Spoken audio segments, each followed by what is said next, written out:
A día de hoy ya tenemos una silueta del personaje que revolucionó el mundo, una de las celebridades más importantes de toda la serie, y dicho por el propio autor, el primer pirata que existió. Y gracias a las veces que este ha sido mencionado, podemos hacernos una idea de cómo era este ser que nació en el siglo vacío. Además, esta última viñeta nos puede revelar la mayor pista sobre él, y todo lo que se ha estado especulando durante años. Así que si quieres saber todo esto y mucho más, quédate porque voy a explicártelo todo ahora. Pero antes rápidamente te pediría que te suscribas al canal e importante, actives la campanita en todas para no perderte contenido. Estamos muy cerca de llegar a los 100.000 suscriptores y eso me ayudaría muchísimo y te lo agradecería de corazón. La primera mención que tuvimos de este personaje fue de parte de Nico Robin en el capítulo 628 del manga de One Piece, donde un tal Joy Boy se disculpaba con la princesa sirena de aquella época por no haber cumplido su promesa. Y esto me hace preguntarme qué es lo que le prometió a la antigua Poseidón. Justamente de esto nos saca de dudas el capítulo 649, donde Robin explica más a fondo el contenido de ese poneglyph y nos revela que no pudo cumplir la promesa hace más de 800 años y que tenía que ver con el Arca Noa y la relación entre humanos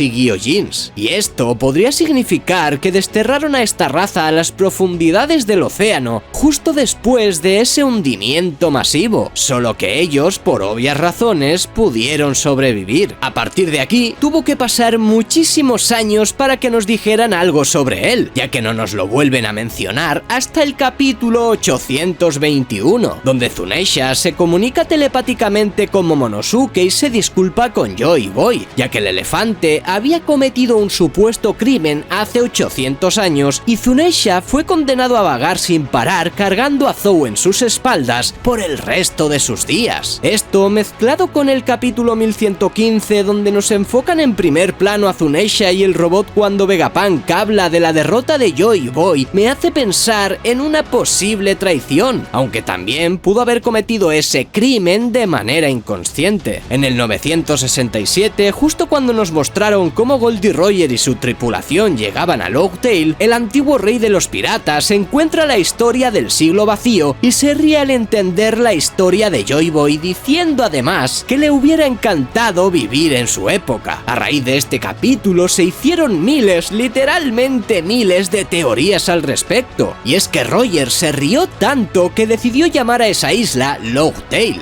es decir, el cuento de la risa. Aquí entramos en terreno pantanoso, ya que es lo único que nos puede ayudar a especular qué es ese tesoro One Piece, ya que además Kozuki Oden en el capítulo siguiente narra la aventura con Roger y su llegada a esta isla, diciéndonos que Joy Boy era una figura importante y que dejó un tesoro que aún espera ser encontrado. Esto me lleva a pensar de nuevo que ese tesoro que dejó Joy Boy no es más que una botella de sake. Por eso Roger se rió, pues le parecería tan gracioso todo lo que ha hecho simplemente por una botella con bebida que este, claro está, se echaría a reír. Aquí, obviamente, entraría el resurgir de ese personaje, toda la explicación y por qué esa botella debería ser abierta, ya que sería justo después de la liberación del mundo, una leyenda que Luffy tiene que cumplir, aunque aquí obviamente solo estoy especulando y cada uno es libre de creer la teoría que quiera, y muchos de vosotros al escuchar esto, claro, os reiréis, ya que ¿cómo que una botella de sake? Bueno, si no conoces la teoría es normal, así que te la dejaré etiquetada aquí arriba por si la quieres ver después, pero en resumidas cuentas el sake es lo que definitivamente uniría al mundo en esa gran celebración. En el capítulo 1114 Kaido hace referencia a Joy Boy y dice que Luffy no podía ser él, sugiriendo que tenía ciertas expectativas sobre quién sería el próximo Joy Boy, y esto realmente con lo que os voy a explicar también después me hace dudar. Yo soy de los que piensan que Joy Boy estaba del lado bueno, aunque con las últimas revelaciones del viejo y cómo Kaido inconscientemente trataba de parecer parecerse a él da que pensar. ¿Y si realmente en un principio fue un conflicto de ideas y la de Joy Boy precisamente no era éticamente la correcta? Desgraciadamente no lo sabremos hasta que nos expliquen toda la historia, pero hay ciertas cosas que parecen contradecirse, ya que Luffy sería el vivo retrato de Joy Boy, y no lo veo pensando en algo que no sea éticamente correcto para los demás. Y es que en el 1036 Kaido habla con King y estos mencionan el regreso de ese mítico personaje, es decir, que lo estaban esperando. Y a lo largo de la obra nos remarca Kaido que estaba buscando a su heredero, y creo que esto remarca un poquito lo que os he explicado antes. En el mítico capítulo 1043, cuando parecía que Luffy había fallecido, Zunisha menciona que estaba escuchando los tambores de la liberación y declara que oficialmente Joy Boy había regresado. Aquí ya pudimos hacernos a la idea de que ese ser también había consumido la Ito Ito no Mi. Si bien la gente especulaba y decía que la fruta directamente era su reencarnación, con las últimas revelaciones del manga creo que queda bastante claro. Simplemente era una persona más de la época y consumió la fruta, una fruta legendaria que estaba basada en un dios. Capítulo 1111 del manga. El robot ancestral le pide disculpas a Joy Boy, y creo que esas disculpas están muy relacionadas a las mismas que hizo Zunisha, ya que si en teoría ellos fueron los culpables de que Joy Boy cayera derrotado, es muy posible que no pudieran protegerlo o cumplir su cometido cualquiera que fuera. Lo que sí es verdad y que me llama mucho la atención es que estas dos criaturas sean de tamaños descomunales, algo que no creo que guarde relación con el mismo Joy Boy, y ahora os diré por qué. En el capítulo 1115 de esta semana, Vegapunk nos menciona que Joy Boy era el inconveniente del gobierno, porque directamente había una lucha entre ellos y ambos bandos tenían ideas totalmente opuestas la una con la otra. También en el capítulo pasado nos mencionó que Joy Boy fue el primer pirata, un dato que, si bien no es demasiado relevante a primera vista porque ya te lo podías imaginar, no deja de ser una confirmación. Ahora bien, lo que sí me impactó fue ver la silueta de Joy Boy. Es cierto que con Oda nunca se sabe, y al menos en el pasado las siluetas no cuadraban del todo con el personaje final, pero tratándose de uno de los más relevantes de la serie, creo que no puede haberse equivocado, y este tiene más que claro cómo Joy Boy se veía. Lo que ya destacamos en el vídeo de lo que no viste del manga de esta semana es que este usa zapatos, a diferencia de Luffy que utiliza chanclas, y el pelo no es exactamente igual al de Luffy en su forma de Gear 5. También podemos ver a los 20 reyes justo debajo de él, es decir, el autor nos ha dado una primera impresión de la batalla más importante que hubo en toda esta historia. Pero si nos fijamos bien y tenemos sentido común, Joy Boy no se ve especialmente grande. Esto lo digo porque durante años se ha especulado que podía ser un gigante, sobre todo debido al tamaño del sombrero que posee y Musama y todo lo demás. Y yo siempre he creído que podía ser un bucanir, es decir, alguien grandote pero no tanto como un gigante normal y corriente. La única forma de que este lo fuera es o bien que los reyes de la antigüedad lo fueran también, o que justo en este frame que nos enseña el mangaka, Joy Boy esté modificando su cuerpo, ya que Luffy en su forma de Gear 5 puede volverse un gigante, así que ¿por qué este no podría hacerse más pequeño? Aunque la verdad no me cuadra en lo absoluto, ya que dudo muchísimo que Oda nos haya enseñado una imagen de él justo cuando está con un tamaño pequeñito, por lo que me decanto más por la idea de que no fuera un gigante, al menos claro está hasta que Oda nos revele lo contrario. Y bueno, Nakama, hasta aquí llegaría el vídeo de hoy. Te dejo dos vídeos que te van a interesar, así que no dudes en echarles un ojo. Recuerda suscribirte, compartir y comentar. Un saludo y hasta la próxima.